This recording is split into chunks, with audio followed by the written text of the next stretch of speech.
Pakistan, Honorable Ministers, Excellencies, members of Turkish Trade Delegation, members of Pakistan's Chamber of Commerce, government officials, ladies and gentlemen, Assalamu alaikum and good afternoon. Today we have signed a landmark agreement by the name of Trade in Goods Agreement between Pakistan and Turkey, and this is one of the most important achievement of Minister for Commerce Syed Naveed Kama and his team, and Brother Mehmet Mus and his team, under the guidance of President Tayyip Erdogan and support from Government of Pakistan. This trade and goods agreement will now reflect the strength of our brotherhood and our fraternal relations. Our brotherly relations are anchored in mutual trust, mutual respect, and of course spanning over hundreds of years. But our trade and investment volume didn't do justice to this unique relationship between two countries around the globe. Today, this agreement will inshallah pave the way for our future business relations, and subject to efforts from both sides, supported by business community from both sides, I have no doubts that in time to come, our relations in terms of trade and investment will touch much higher heights. We have already agreed, and today I believe this is also spelled out, that in the next 3 years we will increase our bilateral trade by $5 billion. Brother Mehmet is smiling. It's a solid proof that this will happen.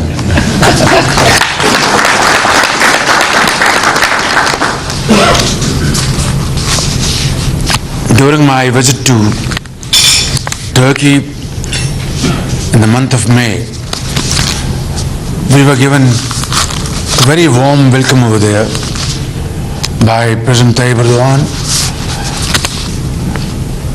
my brother and a very visionary leader, and we had very fruitful and productive discussions with business community over there, and agreed to meet in Ankara again and in Islamabad to further our discussion. And here we are, within a span of less than 2 months, Turkish delegation is here, as desired by President Tayyip Erdogan, and we have inked this agreement a while ago.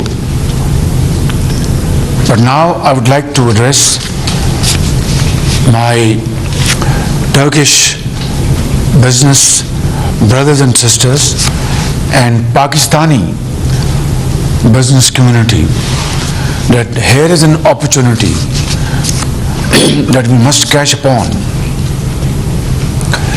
Turkey has tremendous experience in constructing hydel power projects, and Turkey has done this in Turkey and outside Turkey.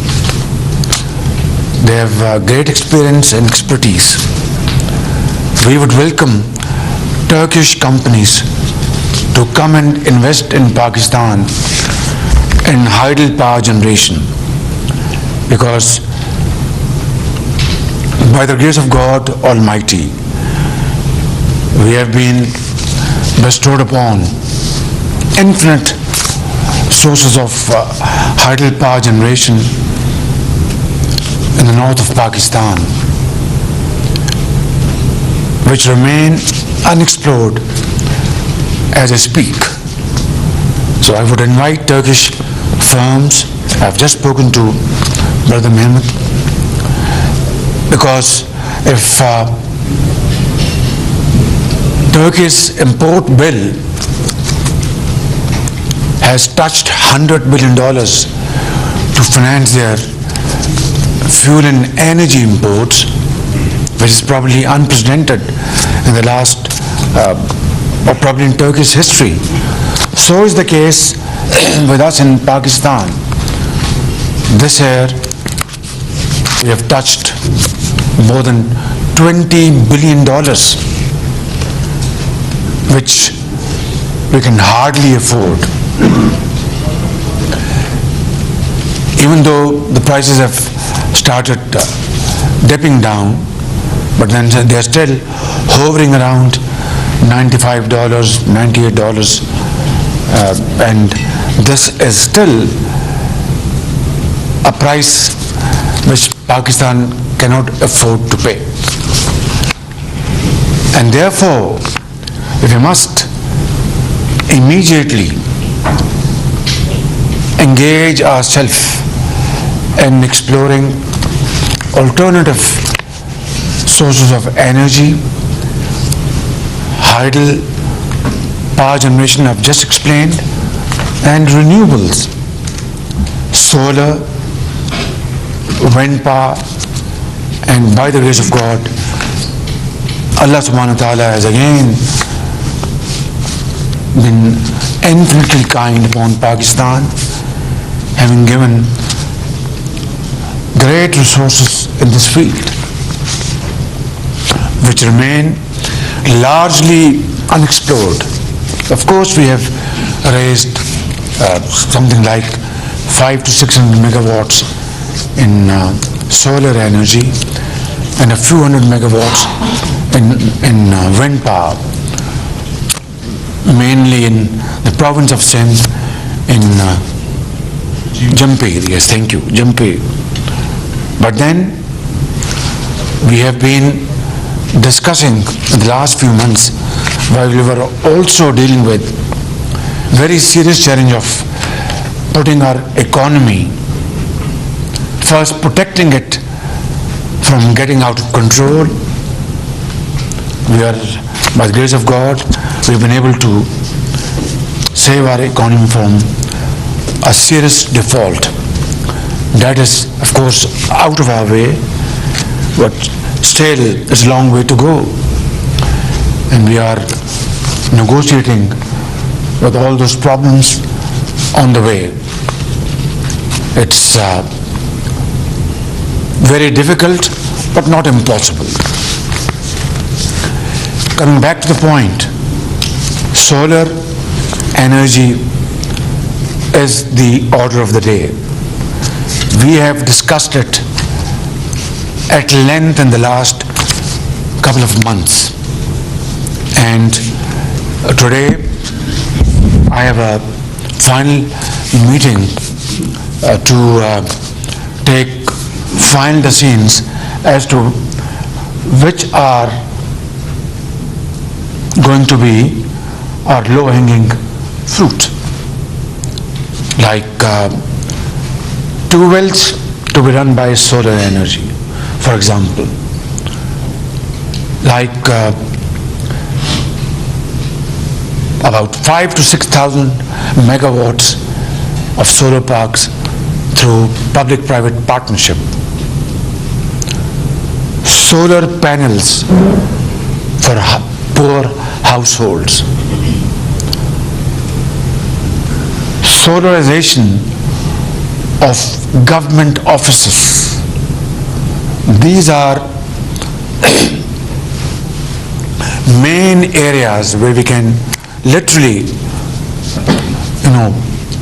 go running and achieve our targets and win medals like our young and enterprising sportsmen have won medals in Birmingham. And this is where we can be counted and create a difference between the past and today and tomorrow. I have spoken to Brother Mehmet. He is more than willing, and I have conveyed a message to my brother, President Tayyip Erdogan, through him, to send Turkish manufacturers, come investors in these fields to Pakistan, if not yesterday, today and tomorrow. And I will personally play host to them. I will sit down with them, will not leave this matter to our very efficient and outstanding bureaucracy, but I will invite our outstanding bureaucrats and sit with our concerned ministers and find out a model where, without losing a second, we really start implementing these projects, which will, at the end of the day, save Pakistan's billions of dollars, I would say, and use the word wasted, in financing our very expensive fuel, which is now making fool out of ourselves. We cannot afford this kind of bill of $20 billion in a year. I mean, our economy is bleeding. So it is my first and foremost duty to interact with all those partners in this field, in Turkey, in Islamic world, in Europe, in North of America, South Asia, Far East, wherever we can tap in our friends and partners in this field. That will be a great service to the people of Pakistan. And I would guarantee swift payments, whether they are profits or whatever, through swift arrangements to potential investors without any recourse, without any reference. No authority will be referred to. The State Bank of Pakistan or the concerned bank will transfer sums of monies, of profits or whatever, installments to that investor in these areas. Hydropower generation, solar and wind. And secondly, it will be all free of bottlenecks, no red tapeism, and I will myself be the chief executive officer for these investments in Pakistan. So I think, my brothers and sisters, excellencies, this is what I want to say after inking this agreement, that this is the way forward. Let us put our act together and join our energies and our resources to protect our countries from ever-expanding import bill of energy, and spend our resources and commit our energies to promote these very competitive and oil-free sources of energy, to make our industry, our agriculture competitive, and to sustain our economies. This is the surest way forward, none other. And this is what I would like to keep on repeating, even at the cost of repetition, that this is the surest way forward and none other. Thank you very much, my brother, for your visit to Pakistan. And as indicated by Brother President Erdogan, that this delegation will be in Pakistan soon as possible. You have really demonstrated that will and commitment. Thank you, Qamar Saab. You have done a great job. Sayyid Naveed Qamar and your team has done a wonderful job. Thank you, Turkey, and thank you, Pakistan. Turkey Pakistan Dosti Zindabad.